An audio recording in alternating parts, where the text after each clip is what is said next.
자, 그럼 빅데이터에 대한 키워드 분석을 시작하겠습니다. 로드맵 공개해 주세요.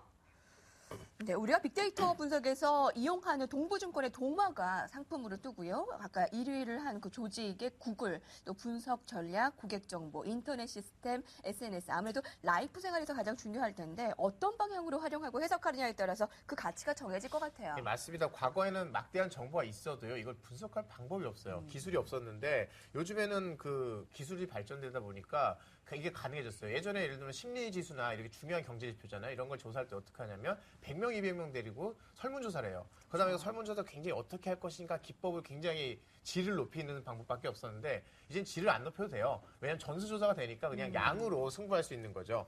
그래서 빅데이터 보면은 그 하나 예를 들면 과거에 우리가 형사물 같은 거 보시면 네. 형사가 어디 사건 현장에 CCTV 테이프를 가져와서 밤새도록 돌려보다가 보다가 졸고 막 이런 장면이 있어요. 얼마 전에 본 드라마 딱 그건데요. 그러니까 지겨워서 3박 4일 동안 집에 못 간다고 컴플레인하고 그런 거 봤는데 제가. 그런데 요즘에 CSI 보면 어떻게 되냐면 범인 용의자 사진 딱 넣으면 다다다다 분석해서 돌리잖아요. 뽑아줘요. 네네. 수식까지 나와요. 그러니까 이제 옛날 일이 된 거죠. 그런데 실제로 이런 사건이 있었는데 올해 초에 4월 달에 미국 보스턴에서 마라톤 대회가 있었잖아요. 네. 그 결승전에 결승 지점에서 폭탄 사고가 나서 맞아요. 생각나요. 테러가 있었어요. 예. 네. 근데 이때 6만 명이 그 자리에 있었어요. 근데 누가 범인인지 모르잖아요. 용의자도 없어요. 그럼 어떻게 찾아냈냐면 이걸 빅데이터 기술로 찾아냈는데요.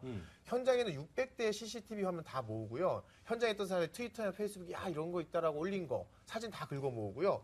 그리고 사람들 통화한 기록까지 다 모아서 6만 명이나 되는 사람들 일일이 교차 대조한 거예요. 그래서 용의자가 아닌 사람 가려내다가 이 사람이 범인 같아 했는데 잡고 보니까 진짜 범인이었다는 그리고 거예요. 하루 만에 딱 용의자를 공개해버렸잖아요. 그렇죠. 예, 예. 정말 되게 대단한 거고. 사실 그것뿐만 아니에요. 저희가 얼마 전에 한번 서울시에 성공 사례 한번 했잖아요. 심야버스. 왜냐면 심야버스를 이제 밤에 택시 잡기도 힘들어서 하려니까 노선을 정해야 되는데 사람마다 예전 같으면 어떤 국회의원 힘센 사람이 있으면 정해라! 그러면 끝나는 건데 그렇죠. 이제 그런 게 아닌 거죠. 신용카드 어디서 많이 사용했느냐? 새벽 2시 어디서 전화 많이 걸었냐? 하고 나서 빅데이터 돌려갖고 낮에는 수백 개 노선이 있는데요. 네. 저녁 때 오밤중에는 그냥 딱 6개 노선을 해서 최적화하고 서울 시민이 가장 만족한 서비스. 그래서 일부에서는 이번에 박원순 시장이 한 업적 중에 가장 잘한 거를 네. 술 마시는 분들만 상대했는지 모르겠지만 제일 잘한 일 중에 하나가 바로 심야버스는 이제 바로 거기서 나온 거죠. 서울 시민이 이미 빅데이터의 수혜를 입고 있군요. 그러니까요. 네. 근데 빅데이터를 많이 가진 자가 그리고 그 데이터를 분석할 수 있는 능력을 가진 기업이 그러면 위너가 될 수 있는 사례가 더 많을 텐데 오늘 정말 대단하다는 말이 그 저절로 나오거든요. 그 능력자의 시대가 될 수 있는 그 관련 기업들을 좀 소개를 해주세요. 미국의 대표적인 업체가 엑시엄이라고 있어요. 무려 7억 명이나 되는 사람들의 정보를 갖고 있는데요. 그야말로 빅데이터의 제왕이라고 불립니다. 7억 명이나 되는 사람의 정보를 갖고 있으니까 어느 기업이든 다 이 정보를 탐내요. 그래서 여론조사 분석을 원래 하던 업체가 여기서 쌓인 데이터를 가지고 나중에는 데이터만 판매하고 있어요. 지금 여론조사도 필요 없죠. 네. 그래서 웰스파고 같은 금융회사라든지 페이스북 같은 IT 기업도 여기 있는 회원 정보를 사서 장사를 하거든요. 그래서 지금은 그렇게 이 갖고 있는 정보량만으로도 어마어마한 파워를 가지고 있는 어마어마한 회사라고 볼 수 있습니다. 사실 앞서 이제 엑시멈이라는 얘기를 했지만 그보다 뭐 훨씬 더 큰 회사 중에 하나가 바로 테라 데이터라는 회사가 있어요. 이름 자체가 테라니까 얼마나 많은 정말 데이터를 갖고 있겠어요. 바로 이 테라 데이터가 딱 그 회사 사이트에 들어가면요. 빅데이터의 뭐 세계 최고 리더 이런 표현이 딱 들어가거든요. 흔히 얘기해서 통합 데이터 웨어하우징이라서 데이터 처리하는 거예요. 그리고 각종 비즈니스 어플리케이션을 하는 것인데 바로 이러다 보니까 수많은 전 세계 기업들이 여기에 고객사로 되어 있는 거죠. 전 세계 상위 통신회사요, 항공사, 은행 대부분 네. 포함해서 2,300개 회사가 바로 이 회사의 고객사가 돼 있고요. 네. 우리나라에도 와 있어요. 우리나라도 제가 알기에 한국 법인이 있는데요. 가트너가 선정한 데이터 웨어하우징 분야 업계 선두고요, 지금요.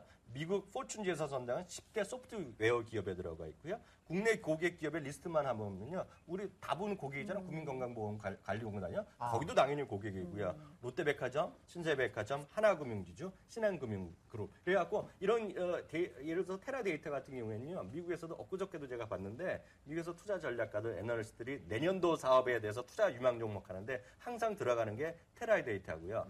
그 클라우딩 관련해서 Salesforce.com 이런 기업들이 지금 투자 선호 상위에 올라가 있죠. 빅데이터의 포인트겠지만 우리의 정보가 어떻게 지금도 전 세계에서 활용이 되고 있는지 지금 이 순간에도 모르는 거예요. 그렇죠. 모르는 거죠. 네, 그래서 이렇게 빅데이터 분석을 통해서 아까 마케팅 얘기를 하셨지만 기업 활용도 얘기를 하셨고 서울시의 그 심야버스가 뭐 공공 사례라면 실제로 기업에서 활용한 것들 그런 사례를 좀 소개를 해주신다면요. 뭐 재밌는 사례로 소개해드리면 카드 회사가 있잖아요. 현대카드, 롯데카드 이 카드 회사가요.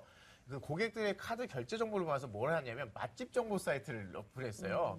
이게 어떤 정보가 제공되냐면 이 식당에는 강남에 사는 20대 중반 여성이 주로 생일에 찾고 어디서 결제했는지 그렇죠. 알아서. 그리고 네. 한 번 평균 결제하면 52,300원을 결제합니다. 그리고 직업으로는 여의도 방송인들이 즐겨 찾는 곳입니다.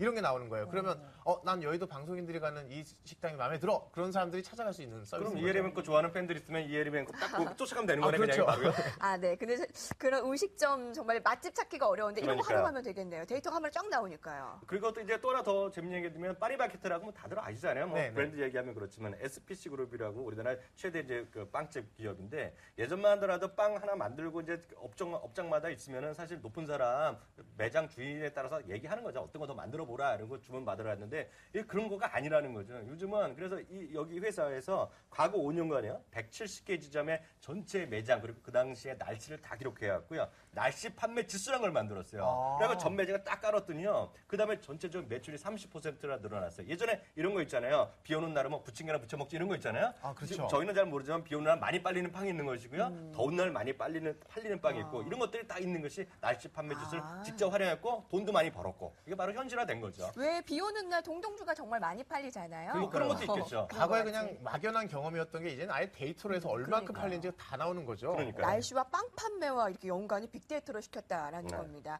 근데 기업들만 활용하려는 법이 없죠. 우리 개인들도 늘 이야기하듯이 우리가 일상에서 투자까지 아니겠습니까? 우리 시청자들도 충분히 빅데이터에 접근할 수 있을 것 같아요. 사실 뭐 저희가 그 계속 화면에서 보여드리거나 우리가 쓰는 도구가 그런 도구예요. 뭐냐면 휴대폰이나 태블릿 PC에서 누구나 어플만 다운받으면 빅데이터 접근해보고 직접 분석해볼 수 있는 툴이 있습니다. 도마라는 툴인데요. 실제로 그 제가 어플을 한번 실행을 해보면 이게 지금 저희가 태블릿 화면이잖아요. 이게 바로 도마라는 화면이에요. 그런데 지금 SNS 주식 이야기 이런 것도 나오지만 여기에 보면은 굉장히 다양한 내용들이 있습니다. 스토리기라든가 뭐 폴이라든가 네. 다양하게 사람들이 쉽게 접할 수 있는 데이터들이 아주 쉽게 나와 있고요. 여러분들이 뭐 쉽게 한 번씩 직접 사용해 보시면은 네. 굉장히 도움이 될 것 같아요. 네, 여기 보시면 주가 지수가 오를까 내릴까 우리가 지금 딱 궁금한 증권 투자자들에게 궁금증을 자아내고요. 큰 손이 있지만 코스피 종목 또 의견 나오고요. 그리고 애플 대 안드로이드 갖고 싶은 스마트폰은 무엇입니까? 라는 주제를 제가 한번 눌러볼게요. 네. 그러면 지금 이미 갖고 있는 사람들은 92%가 안드로이드래요. 애플은 한 7%가량이 사용을 하고 있는데 이번에 다음에 구입하고픈 스마트폰은 이라는 결과를 확인하잖아요. 그러면 의외로 지금 안드로이드보다는 애플 아이폰을 더 갖고 싶다 몰랐네요. 하시는 분들로 이렇게 좀 반전이 그 되는. 응답률을 봤더니 네. 실제로 갖고 있는 사람들 비율은 현재 정확하게 시장 점유율이랑 일치하는 것 같아요. 근데 그 많은 사람들이 안드로이드에서 애플로 갈아탄다. 그러면 그 다음에 선택할 수 있는 게 뭐냐면요. 여기 스토리기라고 네네. 여기서 주식 투자 이야기를 쉽게 풀어서 투자로 설명한 게 있어요. 그래서 가봤더니 여기 봤더니 애플이 뜨면 같이 뜨는 종목들이라는 네. 그런 스토리가 있네요. 보니까 여기 보면 애플 사진이 있고 여기에 연관된 종목들이 이렇게 태그로 떠 있어요. 봤더니 애플 매출 비중이 50%가 넘는 건 실리콘웍스라는 회사가 있네. 이 회사를 들어갔더니 재무 비율이나 이런 게 이렇게 됐네. 이렇게 해서 자연스럽게 스토리가 투자 정보로 이어지게끔 이렇게 흐름이 돼 있어요. 그러니까 재미삼아 했지만 공부까지 되는 이런 어플이 있고요. 그냥 사실 투자 안 해도 재밌게 앞서 볼 수 있어요. 스토리기라고 말씀하셨는데 스토리 합쳐서 스토리기량을 만들었는데 제가 하나 보여드릴게요. 여기 보시면 앞서 애플 얘기도 하셨는데요. 우리가 공부하다 보면 주식에서 좀 더 자세한 걸 알고 싶잖아요. 그래서 이제 EPS라든가요. 그리고 이 주당 순이익에 대해서한 개념도 알 수 있어 보이고요. 앞서 얘기해놨던 대로 그리고 가을밤에 모기가 무서우면 또 어떤 걸 해야 되느냐. 뭐 이런 것들 뭐 재미삼아서 듣는 얘기인데 이런 거 갖고 정말 공부까지 할 수 있는 그런 것이 바로 스토리기고요. 하여튼 주식 투자하면서 소소한 재미까지도 할 수 있는 그런 어플이 되겠죠. 이게 사실 얼마 전에 개편했어요. 그 전에 좀 더 어려웠는데 완전히 쉽게 좀 바뀌었고 사실 다운받으면 무슨 선물도 준다 그러시더라고요. 그래요? 이벤트도 하고 있으니까 뭐 스피커도 주고 블루투스 스피커 지난번에 네네. 소개해 주셨던 네, 이 제가 아이템도 보여드렸던 있고 거. 네. 우리가 어제 했던 자전거도 선물로 자전거도. 준다고 네, 하니까요. 뭐 자전거 트렌드에도 한번 부합하게 수혜준가요? 지난번에 저희가 버스커와 엑소와 관련한 감성 동향을 분석했었잖아요. 이제 저희가 딱 누르면 이것이 긍정적인 단어인지 부정적인 단어인지를 똑똑히 알아서 서치를 한다라는 겁니다. 그게 정말 신기한 얘기잖아요. 그래서 이규찬 기자 한번 제 이름을 좀 서치를 해봤으면 좋겠는데 가능할까요? 할까요? 그럼 네. 가능하죠. 이거 가능합니다. 네. 사실 여기서 SNS 주식 이야기 들어가면요. 네. 종목만 되는 게 아니고요. 사람 이름이나 제품도 돼요. 그래서 제가 이혜림 앵커를 네. 얼마 이름을 전에 쳐봤어요. 일화로 얘기를 하면은 이규찬 기자를 눌렀더니 그 사람 이름을 표현을 못하고 제가 형용사로 이름인지도 인식을 모르더라고요. 했다라는. 근데 제 이름은 나오네요. 근데 여기 보시면 지금 빨간색으로 이렇게 줄이 가 있잖아요. 여기 네. 유난히 많이 올라가 있는데 이 빨간색이 뭐냐면 사람들이 언급한 예용 중에서 발랄하다, 네. 대세다 뭐 이렇게 좋은 단어가 있으면 감사합니다. 이혜림 앵커가 지금 대사란 얘기를 그렇죠. 지금요? 감사합니다. 빨간색이 긍정적인 긍정지수예요. 단어. 그 옆에 이거 있는 것도 정확히 좀 읽어주세요. 네, 늙다, 째째하다 이렇게 안 좋은 단어는 이게 네. 파란색으로 나타나는데 누굽니까 이게 진짜. 이게 좋은 저 게 안 뭐냐면요. 째째합니다. 늙다는 아무래도 뭐 네. 아니에요. 저 안 아닐 것 늙었어요. 같고요. 안 읽고요. 째째하다는 것도 제가 볼 아니에요. 때 이거는 모르는 사람이 못 올려요. 네. 그 지인이 올리는 거예요. 아니 누구야? 옆에 앉은 직원들 뭐 이런 친구들 아, 아니에요? 한번 쫙 조사를 그러면 해봐야겠어요. 해주분께 좋아하는 연예인도 한번 넣어보시는데 네. 자기 이름 한번 넣어보시면 주변에 친구들이 나에 대해서 뭐라고 뒷담화를 하고 뒷담화? 있는지를 알 수 있는 거죠, 이렇게. 네. 이게 단순히 이 구글과 네이버 검색이 많이 된다라고 해서 꼭 이게 정말 정답이 아니었던 거예요. 네, 맞습니다. 실제로 이런 아주 재미난 얘기도 했지만 주식시장에서 그리고 업계에서 그리고 학계에서도 많이 검색을 합니다. 그래서 어떻게 하면 주식 투자의 예측력을 높일까 얘기 많이 하는데 실제로요. 미국에 사는 하버드 대학원에서 이거 조사한 적이 있더니요. 주식이라든가요, 경제, 그리고 신용이란 말을 많이 하니까 오히려 그 다음에 주가가 좀 떨어졌다는 경향이 있고요. 또 반대로 부채라 그래갖고 레버리지를 일으키는 우리 식으로 하면 이제 신용으로 주식을 산다는 얘기인데 그런 쪽에 얘기를 많이 하면 오히려 주가 상승했던 경험이 있다는 등 이렇게 좀 분리해서 경험이 나오는데 앞서도 말씀드렸다시피 아직까지는요 빅데이터를 완벽히 이용해서 주식의 포트폴리오까지 정하고 그래서 수익 나는 데까지는 아직까지는 결과가 그렇게 뚜렷하게 나오지 않고 그렇게만 있죠. 된다면 그게 먼저 선점이 된다면 수익률도 더 먼저 선점할 네. 수 있다라는 게 맞죠. 나올 네. 수가 있겠네요. 근데 사실 그게 어렵다는 게 왜 그러냐면 우리도 지금 차트라는 좋은 도구가 있지만 모든 HDS 깔려 있어요. 제 컴퓨터에도 있고 모든 사람이 사용할 수 있지만 그걸 돈 버시는 분은 소수예요. 왜냐하면 그 차트를 읽고 해석하는 사람이 필요한 거거든요. 지금 그래서 빅데이터 산업에 4가지 분야의 전문가가 필요하다고 해요. 뭐냐면 일단 통계학자, 당연하죠. 그다음에 네. 컴퓨터 프로그래머. 이걸 통계를 프로그램으로 해서 봐야 되잖아요. 그런데 이렇게만 하면 사람들이 모르잖아요. 그래서 아까 도마처럼 사람들이 쉽게 보고